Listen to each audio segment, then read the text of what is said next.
Fala pessoal, sejam muito bem-vindos a mais um vídeo onde a gente vai prosseguir com a nossa série aqui de vídeos de Elasticsearch dentro do nosso curso. Vamos falar nesse vídeo aqui um pouquinho sobre mapeamento e como o mapeamento é a coisa mais importante que você precisa estudar, a coisa mais importante que você precisa entender e é o que pode te custar muito caro se você não pensar em cima do mapeamento dos seus projetos com o Elasticsearch lá na frente. Caso você ainda não saiba, toda a série de vídeos está sendo gravada com base numa série de artigos que eu tenho lá no Medium. Portanto, se você tiver interesse na parte documentada de tudo que a gente for falar aqui, o link está aí na descrição para você consultar e fortalecer os seus estudos.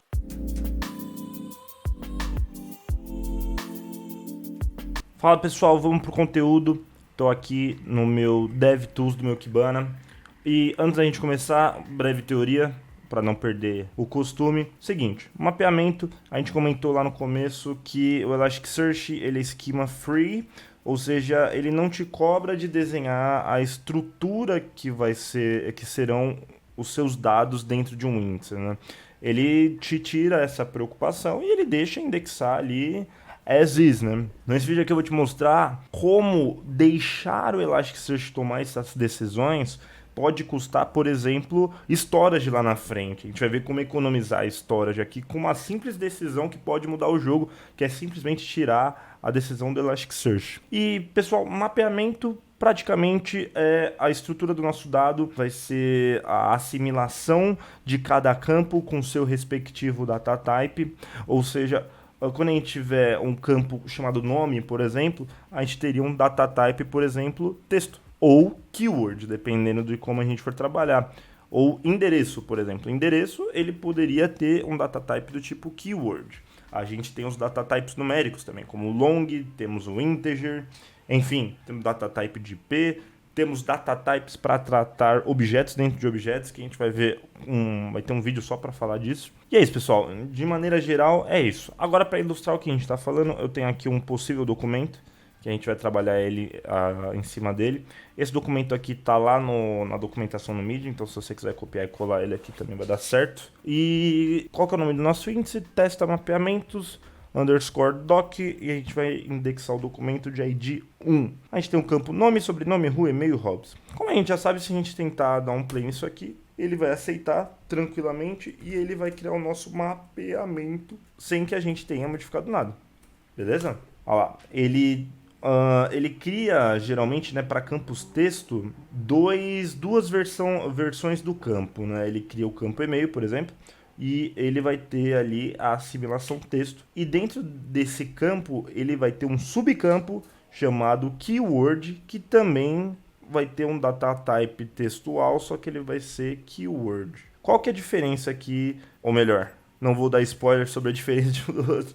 Agora eu lembrei aqui, eu bati o olho no nosso cronograma. A gente vai ter um vídeo sobre falar da diferença de text e keyword, porque aí a gente começa a entrar em analisadores, começa a falar um pouquinho de tokens, filtros e enfim. Como é um assunto para outro vídeo, não vou me estender nas diferenças de texto e keyword. O que você precisa saber por enquanto é que por default, todo campo string que ele identificar, ele vai criar uma versão texto e uma versão keyword desse cara. Então, fechou, pessoal. Mas aí que tá, uma pergunta muito interessante. A gente precisa desses dois caras?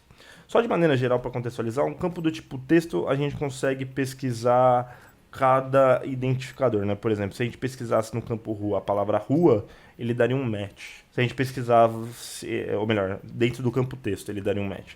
Mas se a gente pesquisasse só rua, dentro do campo keyword, ele não traria nada, porque o keyword ele só vai relevar todas as palavras juntas nessa estrutura, que é ideal para você realizar agregações. Por exemplo, se quero construir um dashboard com as ruas, né? Ele vai utilizar sempre o campo keyword. E um grande detalhe, o Kibana só deixa você construir dashboards de texto com campo keyword, né? Para você não ter que ficar reinvertendo o índice invertido e derrubar o ambiente, que custa muito processamento isso. Então beleza, pessoal, ele criou aqui um mapeamento e qual que é o ponto que eu quero fazer aqui? Quanto que esse cara nos custa de disco? A gente vai ver aqui. Opa. É isso. Beleza, a gente tem um custo de 12.3 kilobytes, a primary está como 6.1 e esse mapeamento foi o que ele gerou por padrão aqui pra gente, beleza? Agora, olha que doideira. A gente vai deletar esse cara aqui. Por quê? Eu quero mostrar para vocês como a decisão de um bom mapeamento, sem você deixar o Kibana decidir, a gente está usando só o exemplo de texto, pode resultar num ganho de storage.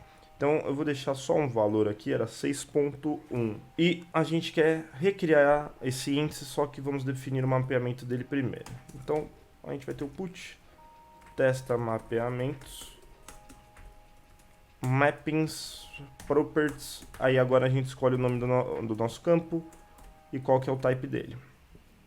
Type para nome eu vou querer do tipo texto, faz sentido eu ter um como texto, talvez fizesse como keyword, beleza, nesse caso não quero. Sobrenome, ele vai ter um type texto também.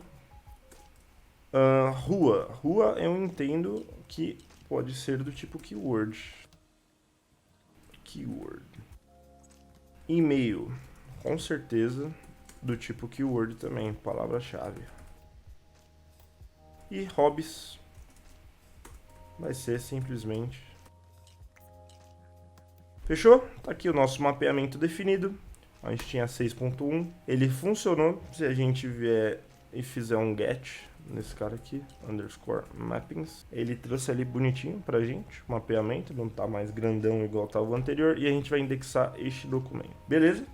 Funcionou. Se a gente quiser buscar utilizando a API de busca, ele tem o nosso documento aqui, tranquilinho. E aí agora a gente vai para a prova real, né? O que mudou? Ah lá. Só da gente mudar a decisão e não deixar o Elasticsearch indexar o documento de vez, a gente teve aí uma redução de mais ou menos, considerando aí os 6.1, uns 28%. Se não me engano, lá nos artigos eu arredondei para 25% essa análise.